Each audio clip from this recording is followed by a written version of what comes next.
Hello, I wanted to make this video because I was pretty bored and I was like, why not? So I'm going to show you all the characters I have triple crown or will be triple crown in the future. Before we start, I need to explain what a crown is. A crown of insight. A crown of insight is necessary. It's an item that is necessary for you to max the talent of your characters to level 10. You will need them no matter what. In order for you to obtain them, most of the times you will either need to either buy them from the store using star glitters, which I will never recommend to anyone. It is not worth it. Or the main source will be from finishing events, like for example, this one up here. By completing finishing events, you always get one of these like main events every patch or update, and you always get one crown of insight per patch cycle.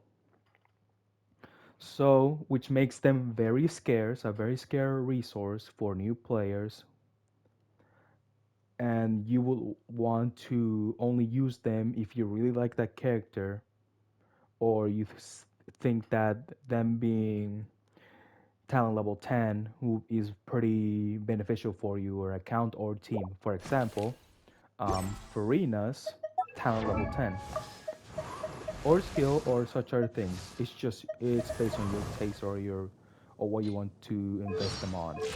So right now I'll show you which characters I have triple crowned. First of all, every single Archon I yeah, by the way, I lied. So this will be triple crowned. I have enough materials, but I just don't have the Mora right now. I'm pretty poor right now.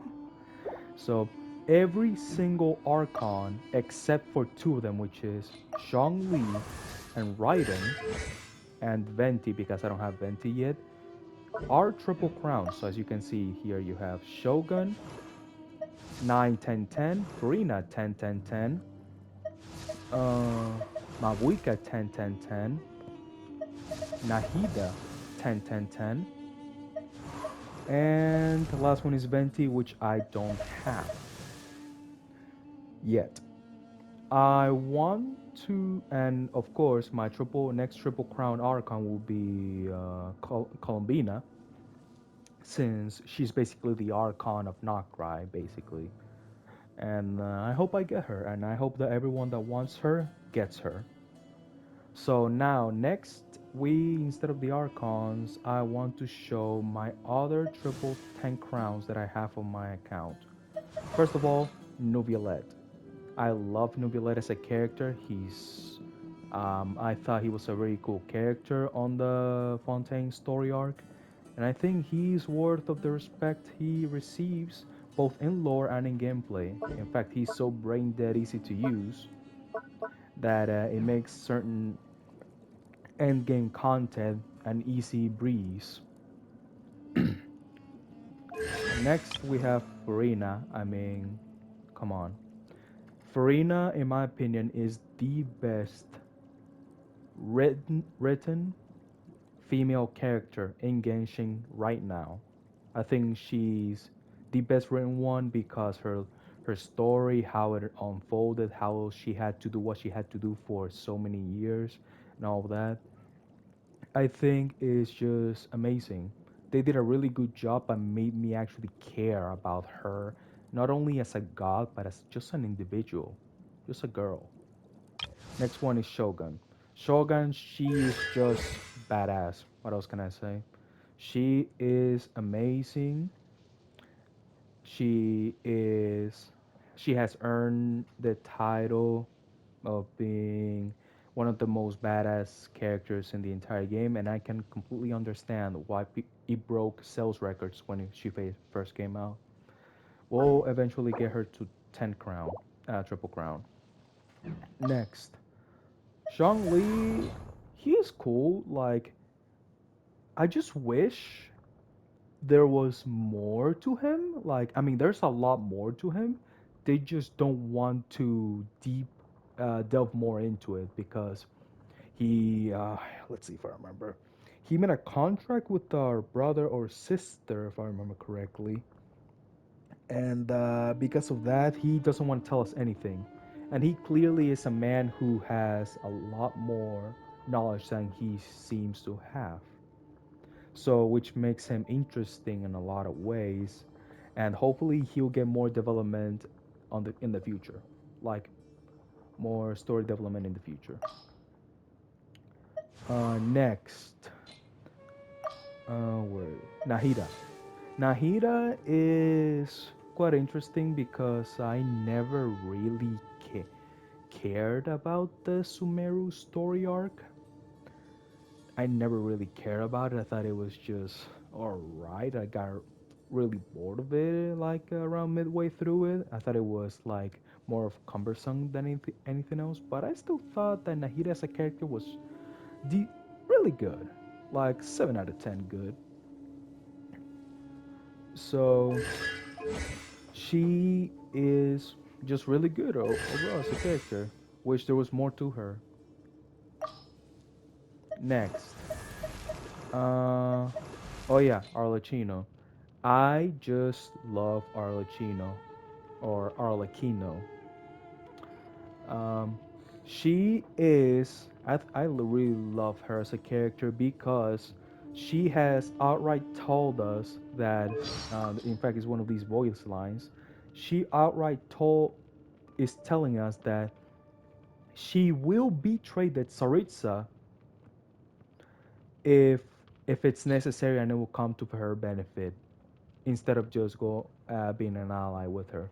And I think that's a genuinely interesting fact about her and her lore. I think is pretty interesting, especially if you have played 6.1 as of now.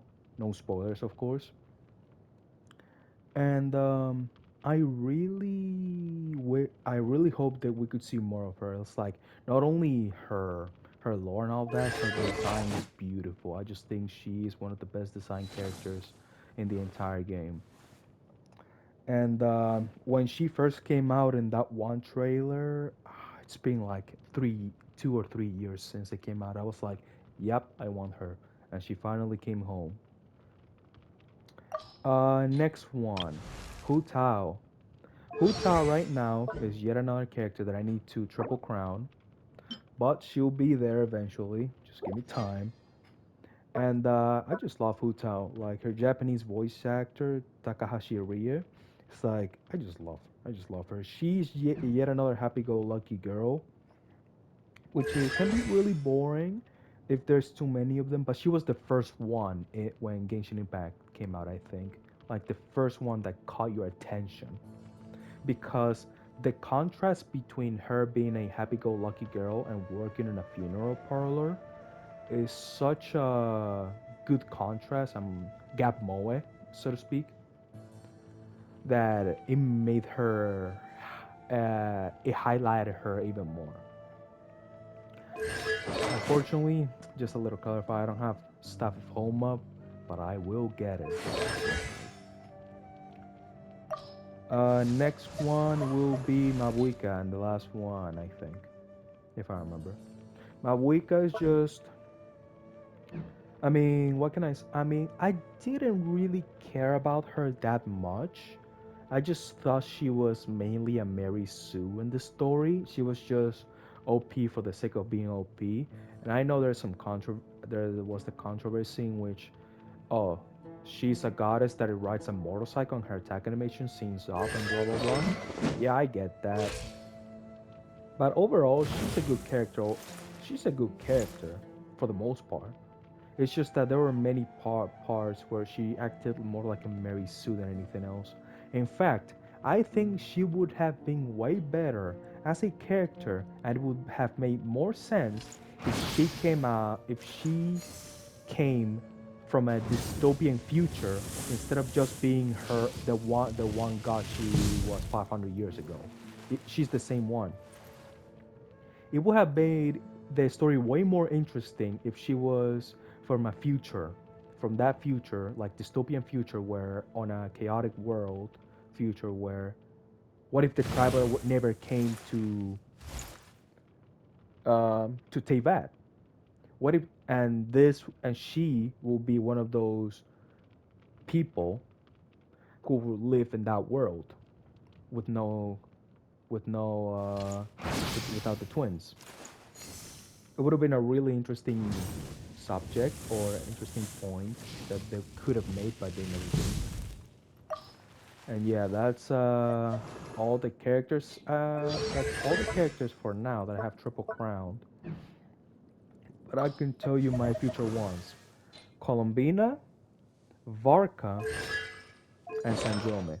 Columbina because I'm really liking her as a character as of now, and because you expected one thing in the trailer when she first came out was that she was like, ooh, the third strongest Fatui member of the Harbingers, and she's actually just a little tiny girl for the most part. I'm not gonna spoil anything that much, but yeah, I like her a lot. Next, Varka. I mean, I've been waiting for that dude for 5 years, so I'm going to triple crown her, him. Oops. My only regret is that I do not have a Wolf's Gravestone at all. In fact, I don't have a single 5 star. I don't have a single 5 star Claymore on my account. Yeah, by the way, 5 year old account. Excuse me. And my next one will be my next triple crown will be Sandrome. Sandrome, I think she so far is evolving to become one of my favorite characters in the Non-Cry arc. Because at first she shows up as a sassy tsundere, so to speak, that thinks so highly of herself and so low of you as the character. But after the end of 6.1, she has shown a facet of herself that I did not expect from her, and I really, really like that. I really like that, and if if we can play as her, which hopefully she is, uh, I just I just like I just want to play with her with Polonia. I think she will be really fun with that. And yeah, I mean that's pretty much it. If I remember, I might make another video explaining why I have these characters leveled up or build up or regrets or that kind of stuff. All right. So yeah.